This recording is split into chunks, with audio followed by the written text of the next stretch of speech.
বিসমিল্লাহির রহমানির রহিম। আমি হঠাৎ কবি মোহাম্মদ জসিমউদ্দিন। আমি আপনাদের সম্মুখে আজকে একটি কবিতা উপস্থাপন করব। কবিতাটির নাম দলাই নদী। বাঁশুরি গ্রামের প্রায় সীমানায় অবস্থান কই জানি নদীর, সেই নদীর নালা হয়ে সৃষ্টি হলো দলাই নদীর।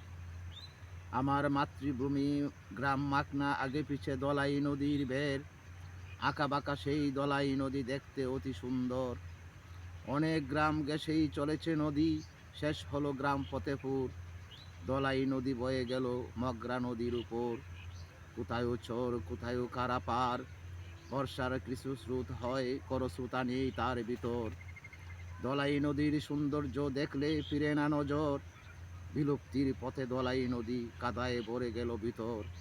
খুদাইয়ের নামে লুটপাট হলো সংগ্রামের পর। হিতাকাঙ্ক্ষী নদীর উপকার হতে বঞ্চিত কেউ রাখে না খবর।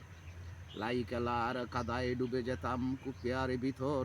মাছ ধরার কথা বলি নাই, স্মরণ হলে কাঁদে অন্তর। দলাই নদীর ভিতর প্রচুর ঝিনুক দেখতে সমাহার। চ্যাপ্টা ঝিনুকের কাঠা দাগ স্মৃতি আছে পায়ের উপর। ঝিনুকে লুকিয়ে আছে মূল্যবান মুক্তা জানা সবার।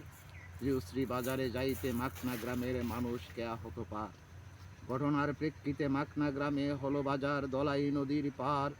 1998 সালে নায়ক হিসাবে কাজ করিল জসিমউদ্দিন তালুকদার। এপার ওপার দুপারি হলো বাজার দ্বন্দ্বের পর। 2003 সালে নদীর উপর ব্রিজ হয়ে বাজার হলো একাকার। ধন্যবাদ আপনাদেরকে।